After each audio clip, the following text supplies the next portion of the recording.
Hey guys, welcome to Tankfest!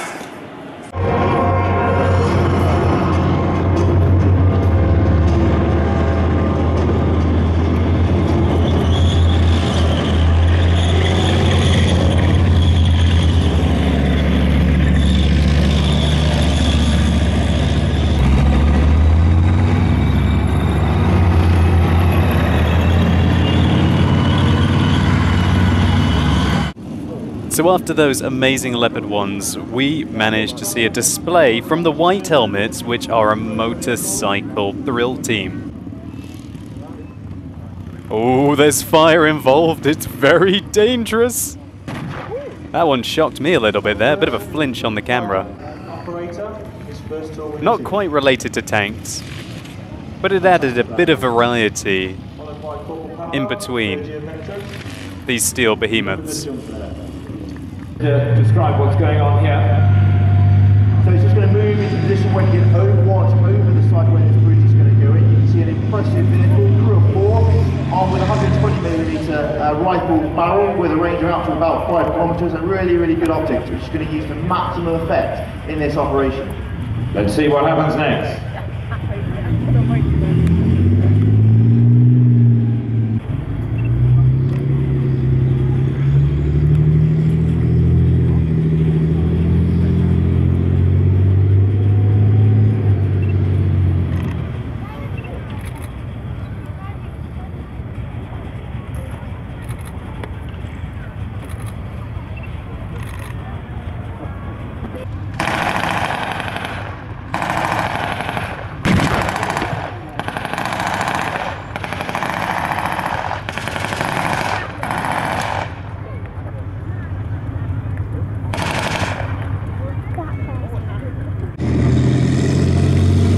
We've seen the contact there by objective steel.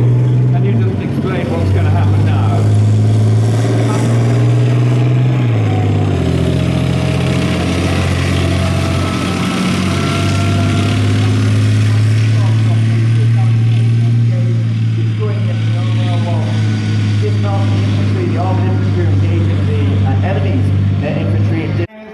Next up, there was a tank pull challenge between the Royal Wessex Yeomanry and the Royal Marines. And the flag goes up, they win.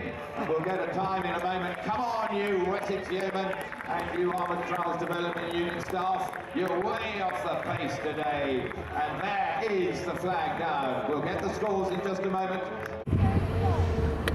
So as you can see, ladies and gentlemen, the Jackal is a fairly nifty beast. It can fairly crack around across rough ground. Simon, how long has this vehicle been in service?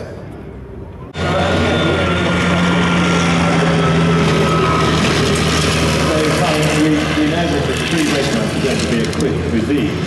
And just tell us a bit more about that.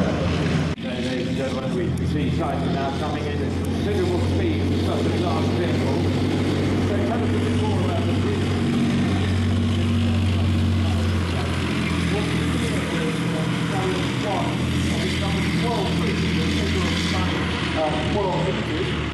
So the idea behind Titan is that it's a fast, heavily armoured vehicle that's able to navigate the battlefield, able to put down a bridge of 26 meters that can then be crossed by your other armour. Titan is able to deploy its bridge within 2 minutes and then also pick it up again once your vehicles have progressed over the hazard.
a fairly large amount that goes on coil individual barrel spring.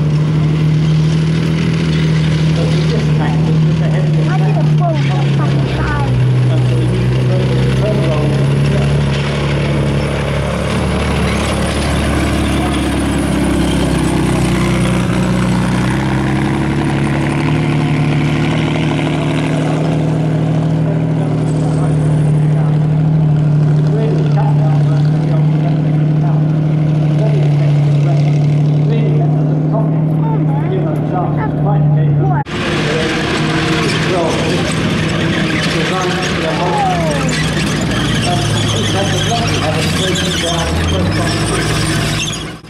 So this tank will be the replacement for the FV215B. So you're looking at the future Tier 10 British heavy tank.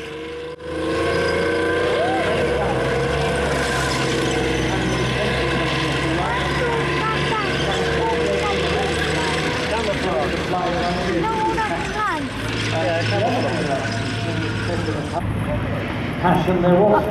One time we had Aaron and Julie once all the time. I think so. Maybe. A lot of the newer versions have the hydrogen gas suspension, which is still a more but it gives you much better support.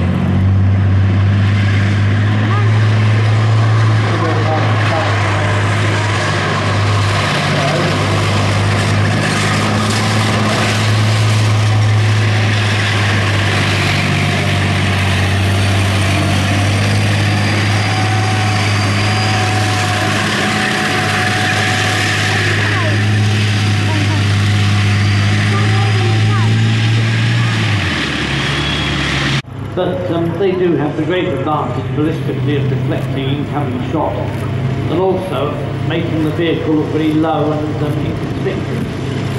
Armored should say with a 100mm gun in its stage strikers, you see the amount of fumes coming out the back end already.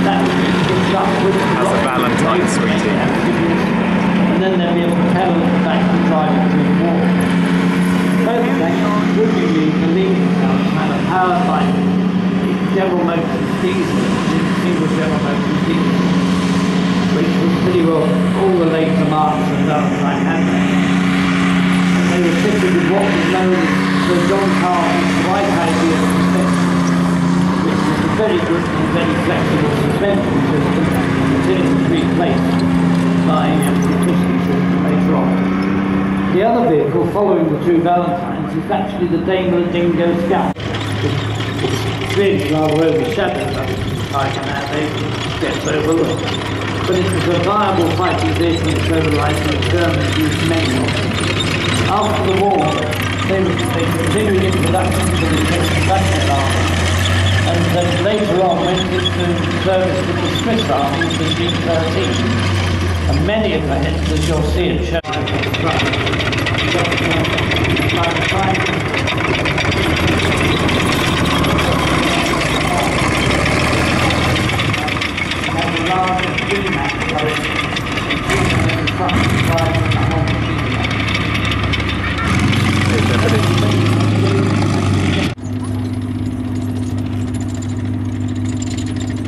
Panzer III is full well construction, and again, like most British tanks, you'll notice that the armoured bit, the armoured package, as it were, is within the track frame.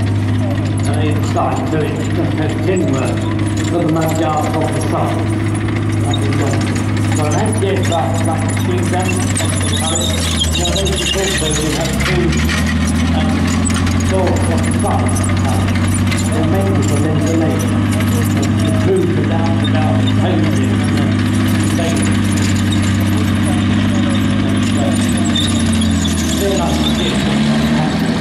It tends to be overshadowed.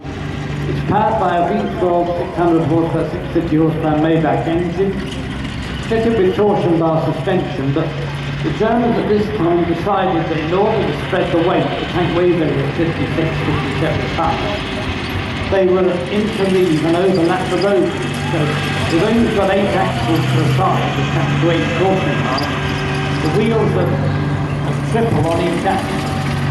It meant that when you were moving by rail, which is a main way of moving tanks around, you first had to remove what was called the back of the tank, fit it with pillow tracks that were feeding in the loading gate, then remove all the outside wheels on both sides, narrow it down, and take off the trim left or the other.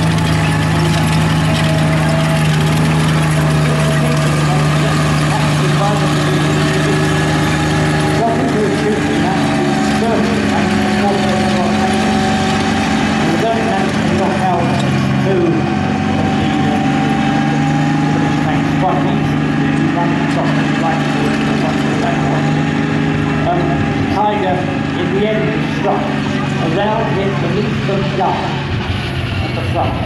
Let's just say down into the upper surface of the armour.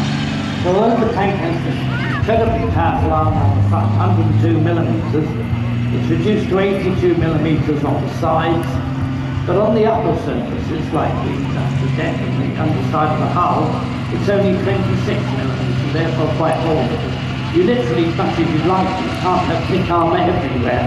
If you do that, you end up with a tank that's too heavy to move. There he goes. It was not only more powerful, it was...